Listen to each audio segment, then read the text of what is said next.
Ang title po natin dyan is The Final Exhortation for All Christians. The Final exhortation for all Christians. So ang book ng Hebrews na dedicate o na-design ito o nasulat para sa mga Christian Jews. No, para sa mga Hudyo na mga Christian. But of course, we can still have or whatever the teachings, the truths that we learn from this book, it is also for us. No, ang primary nga lang na mga recipients o sinulatan ng author is ang mga Hudyo, no, na mga Christians na persecuted, tempted to go back to their old religion, to the Jewish religion. And his purpose here is to encourage them of all the doctrines, of all the messages that we have heard from this book. No, ang pinaka-purpose ng author is to encourage them not to quit, not to go back, not to backslide. Amen. No, ang tanya, apostasy. Because when they do that, no, there will be a problem, a big problem sa kanilang buhay. Kaya ito po ang exhortation na final. No, kung titingnan po natin yung verses po dyan, no, yung especially verses 20 to 21, it's about benediction. No, parang yung mga conclusion ni Paul sa kanyang mga letters na yung i-bless ka, something good declaration. No, ang benediction, yan po ang ibig sabihin. So, in verses 20 to 25, ano po ba ang mga exhortation dito? No, final exhortation para sa mga Christians, especially sa mga Hudyo. Sabi ng Bible, sabi ng verse, "Now the God of peace that brought again from the dead our Lord Jesus, that great shepherd of the sheep, through the blood of the everlasting covenant." So it is a benediction, but it is not only a benediction na something parang ritual or ceremony na sinasabi, especially sa congregation or sa mga tao. But we can see here, no, ang mga truths, principles that we can learn about Jesus Christ that emphasized by the author. So number one, makikita po natin dito sa kanyang final exhortation is the Christ exaltation. Na sa author, mula sa chapter 1 hanggang sa katapusan, paulit-ulit ang mga sinasabi regarding Jesus, about Jesus, of who Jesus is. Kaya po makikita po natin na talagang in-exalt, no? Nilift up, itinaas. Kasi nga si Jesus Christ supreme. No, He's the greatest, the highest. That's why in this last passage, no, in-exalt ulit ng author or si Jesus Christ para mas mabigyan po tayo ang mga Christians noon ng emphasis, especially ng mabigat na katotohanan kung sino talaga si Jesus Christ. Christ exaltation, that is the first point. Dalawa lang pong point natin dito. Kaya sa verse 20, balik po tayo, "Now the God of peace."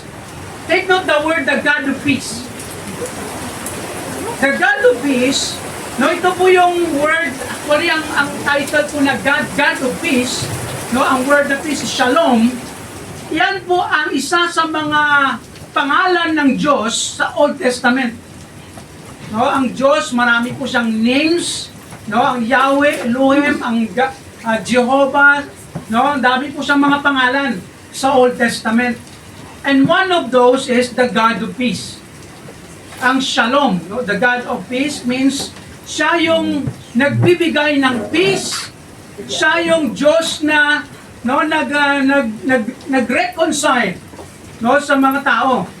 Kaya sa Old Testament, sa mga Hudyo especially, ang word or ang name na ito, very significant and very important for them na maintindihan nila na ang Diyos nila sa Old Testament, kasi nga, Hudyo ang sinasabihan dito, siya din that brought again from the dead our Lord Jesus Christ.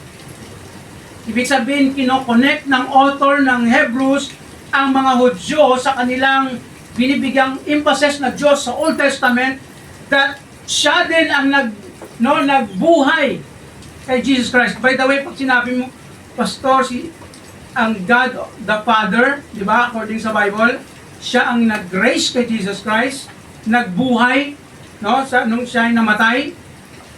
And even Jesus Christ, nag-claim din siya that I have the power to lay down my life and to bring it back. Kaya alam niyo sa Bible, hindi po ito tawag naman pinag-aawayan pa yan eh. Sino bang mas makapangyarihan? Sino bang mas mahawak ng nagbuhay kay Jesus? Alam niyo sa Bible, tatlo po ang nag-mention na nagbuhay kay Jesus Christ. The Father, Himself, and the Holy Spirit. Kaya minsan pinag-aawayan pa kasi ito ng iba eh. Kasi hindi ka lang pwede mag-stick into one verse. You need to go to the other verses. Kaya po, the Father, the Son, and the Holy Spirit, they are working together to accomplish this message or this truth. Kaya dito, sinabi lang ng author na ang kanilang Diyos sa Old Testament, siya din ang nagbuhay kay Jesus Christ. Para mas ma-realize nila na kung sino man yung Diyos nila noon na pinaniniwalaan, the same din, si Jesus Christ. And then sabi niya, that great shepherd of the sheep. Dito po natin makikita that Jesus Christ is exalted by the author for the Jews to understand that Jesus is the greatest. And another word, shepherd. Yung shepherd, common din to sa kanila, sa mga Hudyo. Kumalala niyo ang Psalm 23 na sinabi ni David, the Lord is my shepherd. And that book or that passage, well known yan sa mga Israelites. Because they considered God also as their shepherd. And that's why Jesus Christ was mentioned here, sinabi ng author, the great shepherd. Kung ano man ang pagkakilala nyo sa Diyos in the Old Testament, na shepherd siya, even Jesus is the great shepherd. Hindi man ibig sabihin na mas mataas o mas malaki si Jesus Christ sa kanyang Ama, kasi we believe that Jesus and His Father, ano sabi ni Jesus? Are one. I and my Father are one. John 10:30. Kaya alam niyo po ang word na John 10:30, I and my Father are one. Hindi po yan oneness. Kasi ang kanyang article diyan na are or ang plural eh. Kaya distinct si Jesus at saka yung Ama, magkaiba pero sila ay isa. Sa nature, sa kanilang power. That's why si Jesus Christ nag-claim that He is, or the Father and Him is one, or are one. Ang grammar po dyan, are. Kaya po tama ang Bible at tama din yung ating paniniwala na there is Trinity in the Bible. Amen. One God and in three persons. So Jesus is called here the great shepherd of the sheep. So si Jesus Christ nag-claim din sa John 10, sabi niya, I am the good shepherd. Meron tayo yung verse mamaya. So in other words, Jesus was exalted or is exalted here for He is the great shepherd. Siya po ang pag sinabi nating shepherd sa Old Testament, very familiar po sila sa tinatawag na shepherd. Kasi nga, di ba, yung buhay nila, David, sino pa yung mga shepherd sa Old Testament na na nakikita nila kung paano mag-take care, magmahal, mag-alaga ang shepherd sa mga sheep. Amen. And that's why God was given the title in the Old Testament, shepherd. And even Jesus claimed to be. Sabi niya sa John 10:11, I am the good shepherd. The good shepherd giveth his life for the sheep. Kaya si Jesus Christ, hindi lang siya basta shepherd, but he is good shepherd. Amen. That he laid down his life for the sheep, for us. Kaya alam niyo po, ganito yon. Dito po natin makikita, no, that Jesus Christ really our great shepherd, because he really, no, he did all his best for us para magkaroon tayo ng mabuti at magandang buhay. Especially para masave po tayo. Yan po ang kinlaim niya sa John chapter 10 verse 11. And ito din sinabi ni Peter sa kanyang letter sa 1 Peter chapter 5 verse 4. That when the chief shepherd, ang kanyang description kay Jesus dito, chief shepherd, great shepherd, no, parehas lang po yung understanding, shall appear, ye shall receive a crown of glory that fadeth not away. He's referring to the coming of Jesus Christ, to the rewarding time when Christ will come again and He will distribute the rewards of to the people, to the Christians who serve Him well and follow Him. Kaya po si Jesus Christ, no, He is the one who knows us, He is the one who sees us, kung ano man ang mga nangyayari sa buhay natin, and He is the one who will reward us someday, no, if we keep following Him sa buhay po natin. So the great shepherd, no, si Jesus Christ, marami po pong mga principles in the Old Testament, especially in Psalm 23, that He is the one who provides, He is the one who protects, He is the one who led them or healed them. Kaya di ba kung makikita po natin ang shepherd, may ano po yan, marami po siyang tawag nito, alam, especially in regard to the sheep.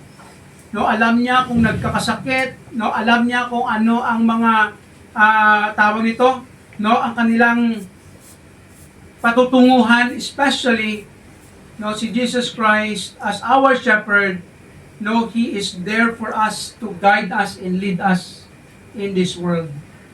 Kaya according sa Psalm 23, thy rod and thy staff, they comfort me. May stick po siya at saka may ano ba tungkod. Ano ba sa Tagalog yung king. Dalawa pong hinawakan yan. Sabi nila, bakit may yung staff yung ano ba sa Tagalog yung tungkod? Sa amin kasi baston sa Ilonggo. Yung may parang yung sa umbrella na, no? Yung may hook. No? Yun ang isa at saka yung stick. Para saan yan? Yung stick pang pang palo. No, sa mga pasaway na mga sheep. No? Saan ka pupunta, ha? Diba, pinapalo. Ganon din yun ang Panginoon eh. Amen. Diba? Pag lumilisa-lisa ka sa daan, papaluin ka talaga. Sa totoong Christian. Tapos kung you are in danger, no, kukunin ka. Actually, yung purpose ng staff ng mga shepherd, hindi yung staff na ano, ha, tungkol na diretso, ha, may hook yan eh. The purpose of it, because sometimes yung mga sheep, no, naliligaw ng landas, napupunta dun sa bangin. No, para maligtas, ginagamit po yan. No? Inuhok, at tawag nito. Kinakaw, it's Ilonggo kasi. So yun ang ginagawa. And Jesus, as our great shepherd, the same, His function for all of us. Kaya He was exalted here. No, and then a second principle that we can learn, not only He is the great shepherd, I use the word shaper, no, in the understanding that Jesus Christ, He is the one who make us or mold us. Kaya sabi niya dyan sa verse 21, make you perfect in every good work to do His will. Ang sinasabi niya na make you perfect, hindi po ito ibig sabihin ng perfect na sinless. Ang ibig na sabihin dito, complete. No, si Jesus Christ siya ang mag-mold, mag-complete. No, kung ano ang mga kulang sa iyo, no, dagdagan niya or gagawin niya. Ang word dito na make you, no, siya yung kung sa mga pottery pa, no, si Jesus Christ is our potter. Di ba may kanta yan? No? The potter's hand. Ang Diyos, even Jesus, is our potter. Siya yung nagmumold kung anong design, no, ang gusto niya para sa atin. And ano pong purpose ng Panginoon dyan? Anong design?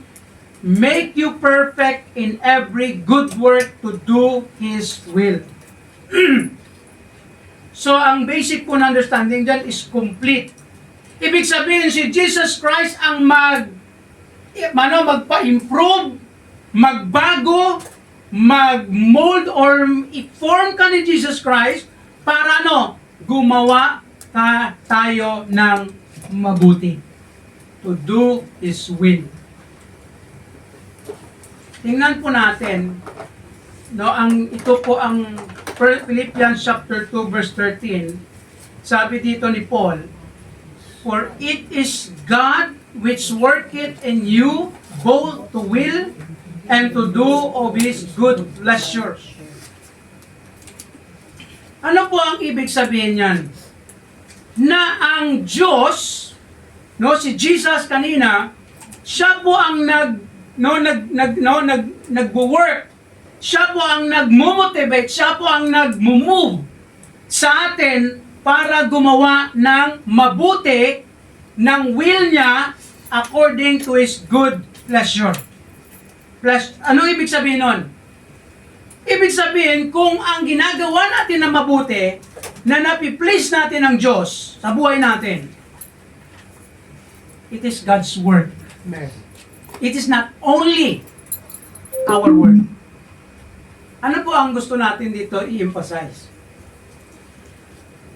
Kaya alam niyo po ba, tayo na mga Christians, kung meron po tayong nagagawa na mga nakabutihan, o nagagawa ng mga magagandang bagay o malalaking bagay sa Panginoon, good works, good things, great things for God or for other people, now we know that it is God's will, and we know that it is pleasing to God, na ang ginagawa natin yan, para sa Diyos yan, wala po tayong pwedeng ipagmayabang. Yes. Tama po ba? Amen. Kasi lahat po ng magagandang ginagawa po natin dito sa mundo, magaganda kasi marami namang masasama eh. No, yung magagandang ginagawa natin sa ministry, sa church, sa mga tao, it is not by our own strength Right. and effort. It is by God's grace, by God's help, by the help of Jesus Christ. Kaya alam niyo po sa atin, it is a reminder for all of us na kung ano man mga accomplishments natin, achievements natin in life, in church, in ministry, kung ano mang mga na-achieve natin dito, it's not by our own strength. Amen. It is by God's grace. Kaya nakakalungkot lang minsan pag may marinig tayo na makikita natin parang ang glory wala na sa Diyos eh. Dahil sa akin na, ako na to, grabe. Kung hindi sa akin, wala kayo. Kung hindi kay Jesus, wala ka din. It is because of the help ng Diyos sa atin. Siya po ang nag-work sa atin bilang mga Kristiyano na gumawa ng mabuti sa ibang tao, para sa Kanya, dito sa ministry, whatever. It is God's work. Although, sige, meron din tayong part dyan, kasi nga, it is our benevolence or a willingness to do it. But, we don't have the right to brag the things that we have done or ginagawa natin. sa Panginoon. And then sabi pa nga dito sa Ephesians chapter 2 verse 10 in connection sa salvation sa 8 and 9 that sabi dyan, for by grace you have been saved. Now it is by faith to true faith. And verse 10, nagdugtong si Paul dito, sabi niya, for we are His workmanship, created in Christ Jesus unto good works. Tayo po ay art, si Brother Art dito, design. No, si Jesus Christ ang ating designer. Siya po ang na-create tayo in Jesus para to do or to do good works. Ang ating purpose and design in this life is to do good works. And that is the design of God to us in Christ, kaya tayo niligtas. And through Christ, we can fulfill it. It is Jesus who shapen, who changed us into good or better person, not bitter person. No, kasi pag bitter person, hindi na po yan sa Panginoon. No, minsan maraming bitter sa mundo, no? No? If you are getting better, it is the work of God. But if you are getting bitter, it's the work of Satan. No, kasi mga bitter na tao, medyo hindi po nakakatulong ang bitterness. Amen. So, Jesus Christ was exalted in this book or in this passage as our great shepherd, and He is the one who changed us or shaped us into a better man and to do good works. And finally, for He has the great glory. Kaya kung makikita po natin sa last phrase sa verse 21, through Jesus Christ, to whom we glory forever and ever. Amen. It's a benediction, but it is still the truth that the glory must be for Jesus or to Jesus. Amen. Kaya di ba sabi ko kanina, wala po tayong may ipagmamayabang dito sa mundo. Whatever we have, whatever we achieve, whatever we receive, wherever we are, who we are, it is because of Jesus. Amen. He must be or He must receive the glory and honor of everything that we have and that who we are in this world. Kasi minsan, pag yung tumataas na yung status ng buhay, umangat-angat na, buhay, pamumuhay, bahay, pati bahay tumataas yun, posisyon. Minsan tumataas din yung tumataas din yung natin, feeling in title. Di ba? May mga taong gano'n, feeling in title eh. Ako yung boss ito. Huwag kang may mga ganong tao. Pero you know what? Those people who consider Christ and the grace of God, those people are become more humble. Yung mga taong nagpapakumbaba. Yun po ang mga taong nako-consider at binabalik yung glory sa Panginoon. Amen. Pero minsan, questionable lang. Minsan yung, na-use ka na sa word. Ano ba? Glory to God, glory to God. May gano'n-gano'n, di ba? Minsan, na-overuse. O minsan, parang, routine. Parang expression na lang. Pero, glory to God. Pero, iba pala yung action. So, may minsan, gano'n ang nangyayari. Pero, still, we can discern it. At, of course, our responsibility, it's ourselves. Tayo dapat ang ating sarili, kung paano natin tinitake at binibigay ang glory sa Panginoon. Amen. Kaya po tayo nakakalam ng ating sarili. Pero minsan kung iba, hayaan mo na kung sila ay glory to God, pero ang kanilang action iba sa sinasabi. Philippians chapter 2 verse 9, 10 and 11, ito po yung sinabi din ni Paul regarding kay Jesus Christ. Sabi niya dito, wherefore God also hath highly exalted Him, si Jesus, given Him a name which is above every name. Hindi to si Kibuloy. Kasi ito yung claim ni minsan sa kanilang grupo. that at the name of Jesus, every knee should bow of things in heaven, things in earth, and things under the earth. And that every tongue should confess that Jesus Christ is Lord to the glory of God the Father. That everyone, every knee will bow. Alam nyo, ang pagsabi dyan na every knee will bow, things in heaven, things in earth, and things under the earth. Sino yung mga under the earth? Kaya ang sagot ang pinaka malapit na sagot dito, sino ba ang magluluhod na under the earth? Kaya some of the theologians believe even those people who are in hell, will be in hell, will bow to Jesus Christ. They will force to bow to Jesus because Jesus is supreme. He is the greatest, no? That they need to submit or maybe stoop down. Of course, ang magko-confess dito that Jesus Christ is Lord, those people, actually every tongue. Actually, ito yung teaching din na all Christians all over the world, different languages, that's why it says every tongue. Kaya po ang mga iba-ibang lahi, magko-confess that Jesus Christ is Lord. Amen. Are you excited na pag kumanta o later on someday, everyone will sing Amen. to Jesus Christ. Every tongue, every language will sing. Sabi niya, ano bang language sa heaven? May mga question na gano'n? Mga question na wala dito. Ano ba yung sa Tagalog? Mga question na parang nonsense na question.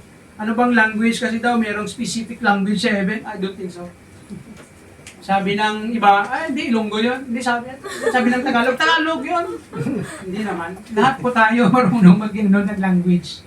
Kasi we will be perfect. Amen. We can understand all kinds of languages. Ngayon, naghihirap-hirap ka ngayon, sige lang, hayaan mo na pag dumating si Jesus Christ. Amen. When we will be in eternity, we will understand each other no matter what language is that. So that is our amazing future. Ito yung note natin from that point. Jesus Christ is worthy of all our praise, glory, honor, and service because He is supreme and He is the great shepherd of our soul. Siya po ang nag-take care po sa atin, nag-guide po sa atin, nag-lead sa atin sa ating buhay dito. Therefore, let us not stop worshiping and serving Him. Kaya po ang isang totoong Christian, if you really consider Jesus Christ, you will not stop worshiping and serving Him. When you say worship and service, worship is going to church to sing and to listen to God's Word. Service is doing something for God. Now, doing some things for God or many things for God, especially in the ministry. Amen. Kung saang ministry, saang church na binigay ng Panginoon o saan ka na church na belong, na dinala ng Panginoon sa lugar, dapat nagsiserve ka sa Panginoon kasi ito yun ang purpose ng Panginoon para sa atin. Wherever we are, wherever we go, we must worship and serve God, Amen. even Jesus. And finally, last here, Christians' exhortation. Ito naman yung pagkatapos yung benediction, lumipat siya again sa final exhortation niya sa mga Christians. Kaya sabi sa verse 22, I beseech you, brethren, I beg you, brethren, Amen. suffer the word of exhortation. Of all the verses, the chapters, chapter 1 to 13, ang bigat-bigat nun, ang haba. Ilang buwan na tayo, may isang taon kaya tayo, na nagsisiris ng Hebrews na ito. Sabi niya dito, suffer the word of exhortation. Kasi ang general na purpose ng book of Hebrews is encouragement or exhortation. Bakit sinabi niya na suffer? Kasi nga, kahirap eh. Sige lang, tisin nyo lang. Tisin nyo yung salita ng Diyos sa buhay mo kahit masakit. Amen. Minsan masakit ang salita ng Diyos, ha? Christ. Di ba? Kaya sabi na pag nasaktan ka ng salita ng Diyos, praise the Lord. Amen. Di ba? Yun dapat ang magandang response. Hindi pag nasaktan, pastor, pinatamaan na naman ako ni pastor. Di ba, as I've said, gumagawa tayo dito ng series kasi para at least hindi man maakusahan si pastor na nagpapatama. At minsan ang nangyayari, kung anong nangyari sa isang linggo na yan, ang message parang konektado. Kung naalala, napapansin ninyo? Amen. Di ba? Magtampo. Minsan yung iba, siyempre iba yung response, nagtatampo. Pastor, parang pinapatamaan mo ako, pastor, ha? Ang sagot dyan, alam nyo kung ba, ano? Kasi dumaan ka dyan, kaya natamaan ka. Kasi kung hindi ka dumadaan sa daan, sa landas na yan, hindi ka talaga matatamaan. Di ba? That is the argument. Kaya sabi dito, suffer the word of exhortation. For I have written a letter unto you in few words. Kung imagine mo, few words lang daw, pero ang haba-haba ng Book of Hebrews, 13 chapters. At saka malalalim pa yung mga teachings, no, mga turo doon, mga sinasabi niya regarding sa mga Old Testament practices. Few words lang daw. Anong ibig niya sabihin dito? For him, no, it is few kasi nga marami pa pwede dapat, no, pakinggan, sabihin. Sabi niya few words. Alam niyo bakit sinabi niya few words to? Kasi noon sa kanila few lang ito. No, the book of Hebrews. Maliit, no, para sa kanila. Kasi noon grabe ka valuable, no, precious ang salita ng Diyos. Kaya ang isang bagay, pag precious sa'yo yan, di ba?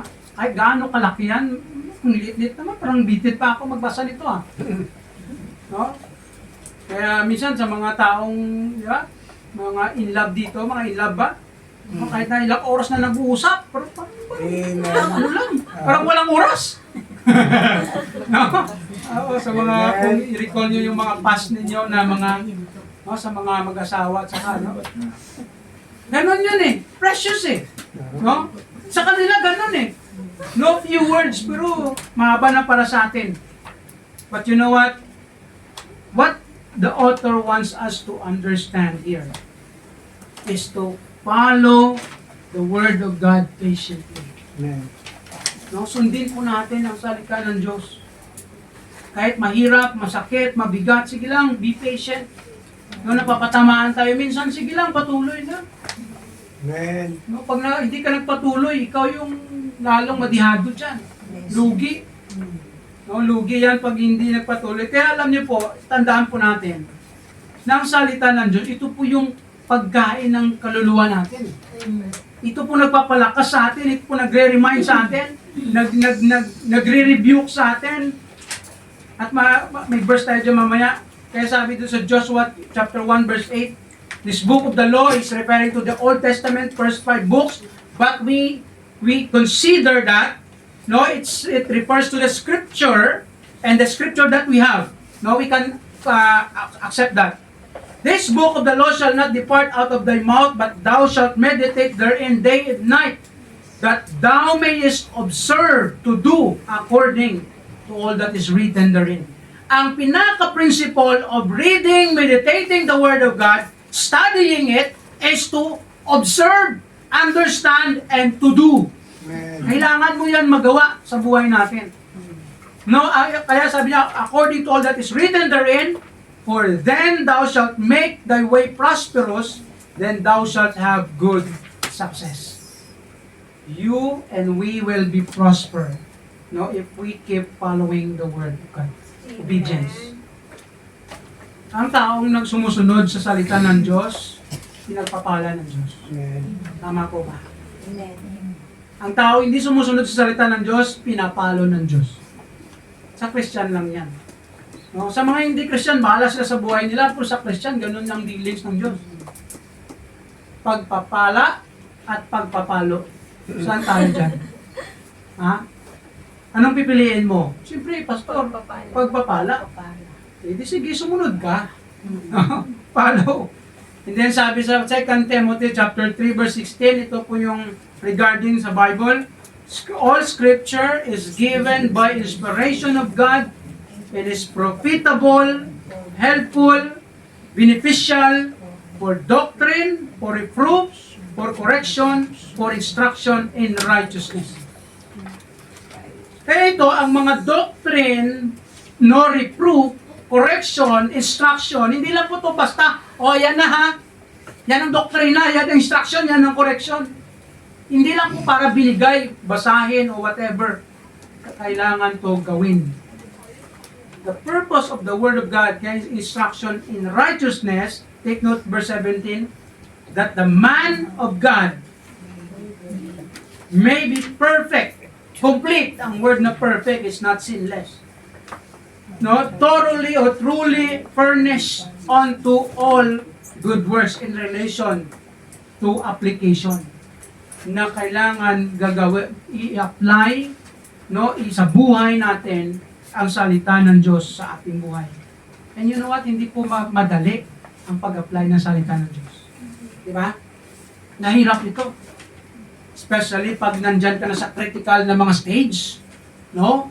Nag-away, paano mo i-apply ang forgiveness, paano mo i-apply ang kindness, paano mo i-apply ang generosity, or ano pa yung mga, di ba? Love one another. Ang hirap yan, especially in the stage or in the time of conflict, whatever, no? Problems in life, marami po mahirap.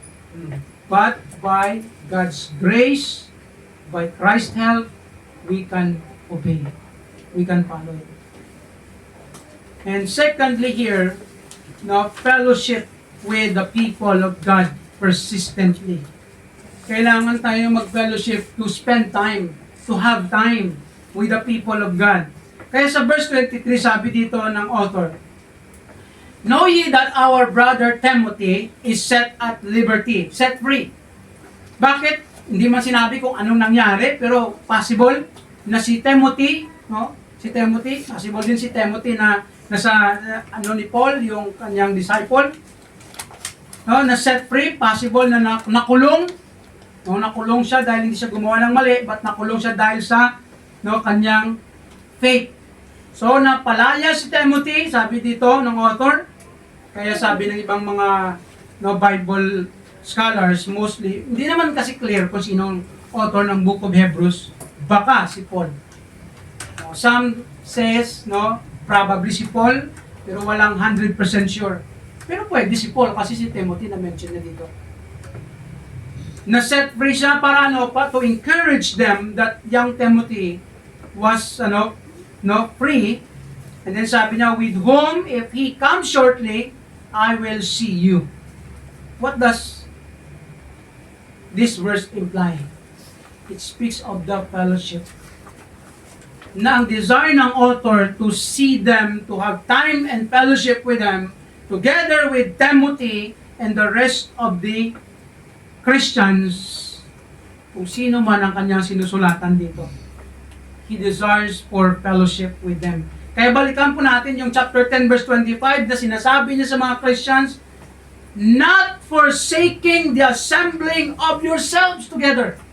Huwag niyong hayaan, pabayaan, ibaliwala ang pagtitipon niyo sa isa't isa. That is fellowship. Amen. That is worship together. No? Public worship or fellowship. As the manner of some is, but exhorting one another, and so much the more as ye see the day approaching. Kaya alam niyo po sa fellowship, dyan po tayo na-encourage. Sa pag-gather together, dyan po tayo na-encourage. Kaya that is very, very important in the life of a Christian. And that's why we need to do that persistently. Consistently. pag sinabi mong persistent, parang no, medical term na no, pilitin. No, pilitin kahit minsan parang ang hirap. Minsan parang wala ka sa mood, sige lang. Punta ka lang sa church. No, fellowship. Spend time. Minsan awkward kung may mga past conflict, awkward. But sige lang, patuloy ka lang, later on mawawala yan. Amen. Mabaon sa limot.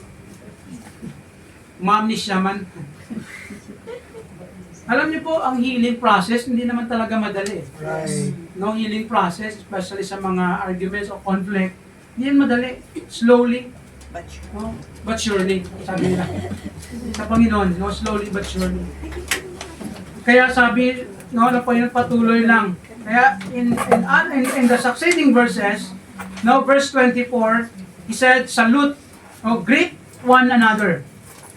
Verse 24 sabi, salute all men, all them that have the rule over you. He's referring to the pastors, no, leaders. Ang salute word is greet. No, ang kanang ibig sabihin. And all the saints, they of Italy, I salute you. Salute you. Eh sabi nila, nung sinulat ito ng author, ang book na ito, probably, nasa Italy siya, nung author ng Hebrews, or may mga kasama siya ng mga Italian, na mga Christians, na nagpapag-greet sa mga Christians sa na sinulatan ng Book of Hebrews. And what matters most here, no, ang kanilang fellowship or communication, no, is there. Greet one another. Kaya alam niyo po ba, part po ng fellowship yung greetings, di ba? Anong greetings po natin? Shake hands, morning, hello. Minsan nakakalimutan na yan. O minsan, no? Pag alam mo, parang maruming kamay ko pag mag-shake hands. No, pag may sakit ka, mahirap mag-shake hands. Pero sa iba, no, iba-ibang culture, no, katulad sa kanila ni Paul sa Romans, no, greet everyone with a holy kiss. May mga ganun yung beso-beso. No, iba-iba yung way of greetings, actions of greetings. But the point here, as a Christian, we must have fellowship. No, greet one another. Minsan kung awkward, sige lang, greet mo lang. Good morning. Kahit hindi lang response, good morning pa rin. Kung hindi pa rin mag-response, bad morning. Baka lang daw hindi na mag-response. Pag sinabi mong bad morning. Okay, so, and lastly, be gracious to one another.